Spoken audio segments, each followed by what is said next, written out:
today. Liverpool are fantastic. It's nice to see Liverpool really performing at the levels that we expect them to be. And I was pleased with Verts tonight. I was really pleased with his work rate, because I was trying to speak about that before the game, and just to say that's the part he needs to change. And I felt he did that tonight. What pleased you most, Dan? I think overall, as a team, I think it meant more to Liverpool tonight. Given how things have gone so far this season, it was a big game, it was a big moment for the team, and I think everyone stepped up collectively. Szoboszlai was fantastic. The guys have mentioned all the individuals, Conor Bradley, Verts, this, that and the third. There's so many different guys we can say superlatives about. I think all in all, Real Madrid underwhelmed everybody.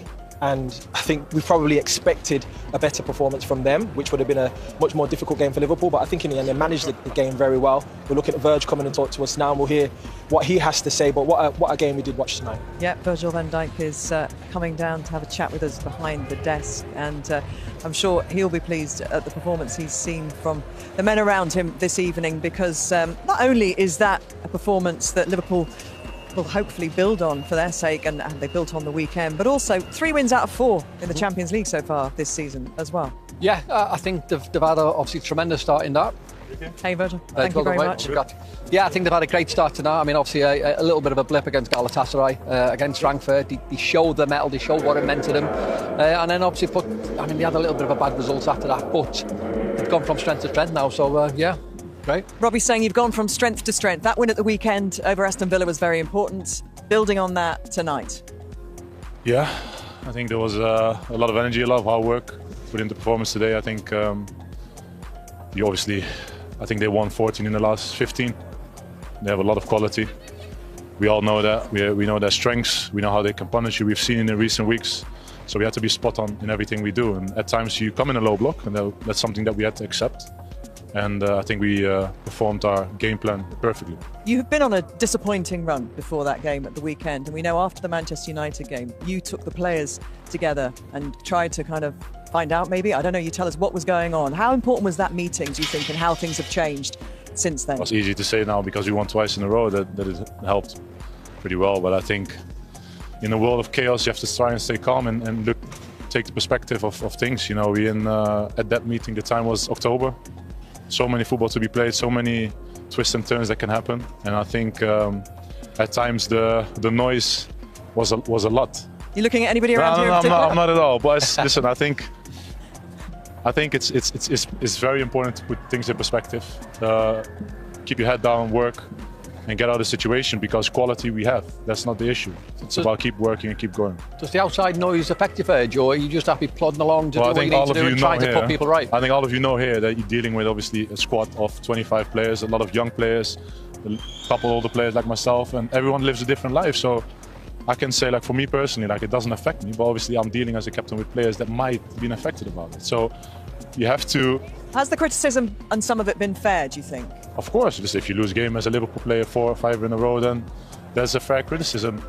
That is absolutely normal in that sense. But I think it's over the top at times as well at that point. But listen, that's because we live in a world that with so many platforms, so many people can say stuff and will be picked up and made bigger than what else. But I think it's good that especially ex-players that play at the highest level, played at the top, that dealt with difficult moments as well, to put also a lot of things in perspective, I think. I'm not saying it no more. I think I've spared them on. I think we've put them on a winning streak. But no, I think when you win the Premier League, and I think what I've said it was fair, when you win the Premier League and then you go on a run where you lose 3-4 games in a row, which you don't expect from Liverpool over the last few years. And then as Virgil as you as the captain, I think that's your opportunity then to go and lead the players, and that's what I was saying. I think that happens in football, and I think the response has been great from Virgil, from the team. So I think if you would watch games, then I would definitely take the responsibility. I think the comment about that I signed my new deal and then it's like, that's it, and I'll let it slide. I think that was a bit, but that's my personal opinion. But do you use things like that? Does that fire you up? I want to perform for the team, for the club, for each and every one that will support us through thick and thin. And when we go through a tough time as a team, when we lose in games, that obviously unfortunate that didn't happen too many times, then it hurts me so much. And I want to turn this around. And because I also see the hard work we put in each and every day, I see the quality that we have. And can we talk specifically about defence, because that's back-to-back clean sheets and 10 games before that. Forever, yeah. Didn't achieve that. A great performance from Conor Bradley tonight as well. How much does that please you? Well, I think that's the basis of hopefully success. You know, I think you can see at the moment Arsenal is flying, and it's down to obviously having that basis of clean sheets, not conceding chances. And I think that's what we had as well, and that's what we're trying to find back: consistency. Start with defending. We have the quality to hurt anyone in possession on the break. It starts with defending, how much you put in. And today you saw the hard work. We saw it as well against Villa. We didn't create too many open chances back then, but we managed to find a win, and we have to keep going. And Sunday is going to be another difficult one. And we have to be ready for that as well. Perfect platform, though, that you've given yourselves of Saturday and tonight, heading to the Etihad. Yeah, but we all know how football works. It can change overnight, and then. But we focus now on recovery. It sounds boring, but it is what it is. We recover tomorrow. We're back at it, and then full focus will be on a tough one against a very informed striker as well, like tonight. Virg, did you get any opportunity to see Trent before the game? There was a lot of talk of the conditions he would have coped tonight. Have you managed to see him, or are you going to get a chance to see him? No. Virg, talking about the new signings that have come into the club, played many big games so far, moments like tonight, what sort of feeling will that give them, considering all the noise we're talking about?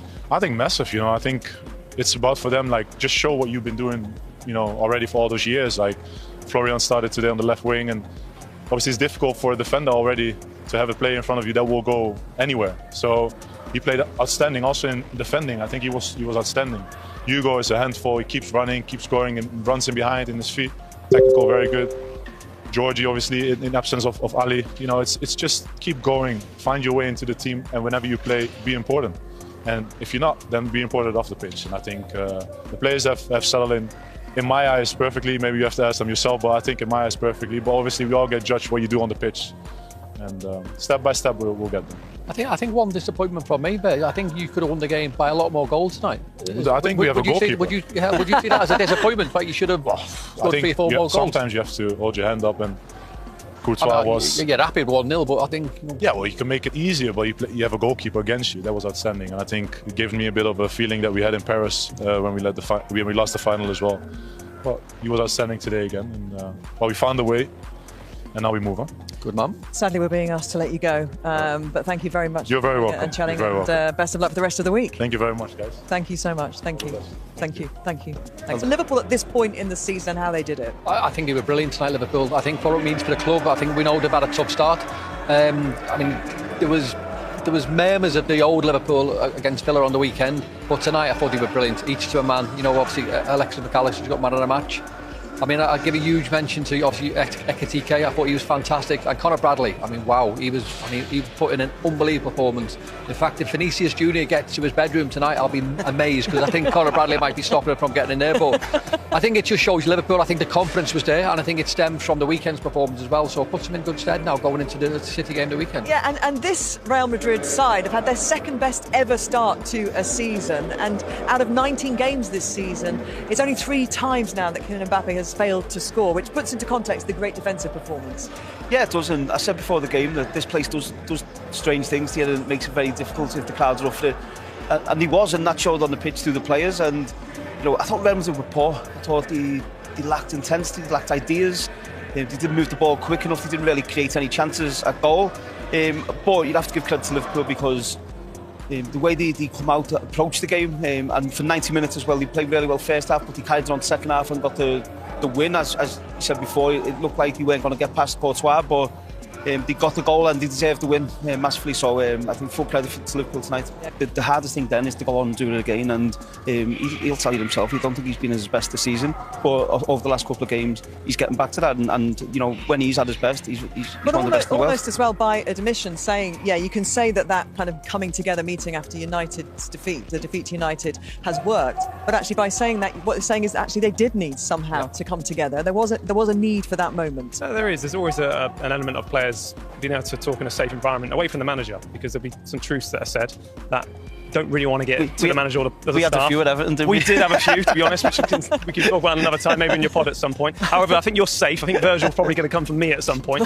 Didn't really like that, did he? But however, look, I really appreciate the man, the stature he is, the leader. I think it shows that he still cares, and I think when you get to a certain age in football as well, that's always questioned with certain players, like, do they still care? Do they still want to work hard? And he always does. Do you think sometimes it takes, when you're winning so seemingly kind of easily as they did last year and everything worked so well, the wheels looked very well oiled, when you hit the skids a little bit and things don't go right, as a leader and somebody who's a bit more senior, you have to kind of wake up again and take that leadership by, you know, grasp it, don't you? And become the leader that perhaps you initially were. Does that make sense? I think he has been leading. I think the issue is that there are new signings. Like he said, he's talked about the new players that have come into the club. I can't question Virgil's leadership. I think he's a fantastic leader. I think they have other leaders on the football pitch that are growing into becoming leaders as well. I think that the point is that there are new players within the camp that have to take on the tactics and understand how the team plays. They've come from different systems, different this and that. And in some cases, a lot of players take that on board very fast and it looks seamless. And in other cases, it takes a while. So for me, I really appreciated what Virg said to us. He was open and honest, you know, and gave his perspective, which I appreciate. Anna, how are you? Congratulations. So meetings obviously pay dividends, and that's obviously what good teams do. They talk about things, what they can do right, what they're needed to do, and they've done that with the last two performances. We've just had a... Oh, hello. We just... We saw each other a while ago. That's what I was asking. You two can catch up. Yeah. Maybe on Wayne's pod. We've talked about that enough tonight, haven't we? Anna, congratulations. Great result tonight, building on the result from the weekend in what is a tricky week for you with the Etihad at the end of it as well. How pleased were you with the performance tonight as much as the result? Yeah, very pleased. It's been tricky weeks for us. Many away games, hardly any rest in between every single game. And again, we only had 2 days in between a game, but the same was there for Real Madrid. And then it helps if you can play in front of these fans and you play against Madrid, because that brings the best, I think, out of my players and out of our fans. Great performance against a team that only lost once, I think, this season. And so, yeah, could have been a bit more maybe, but... Robbie made that point to Virgil, who was giving all the praise to Courtois. Now that is definitely true, yeah. Even in the first half, he had a few saves. I was standing in line. I'm like, that he makes those saves. And then, of course, in the end of in the second half, he made a few saves so close to him that makes him one of the best goalkeepers in the world. And it's the first time that Real Madrid haven't scored since the Club World Cup semi-final against PSG. So in terms of your defence, and that's 2 clean sheets on the bounce now, that must also be very pleasing. Yeah, I said before the game, they've scored 26 goals in La Liga. And Mbappe and Vinicius together have 24 goal contributions. So if you want to have any chance of winning this game, you have to make sure these two are not on the score sheet. And Connor was outstanding, but I think the whole team defended really well in the high press, in the low block.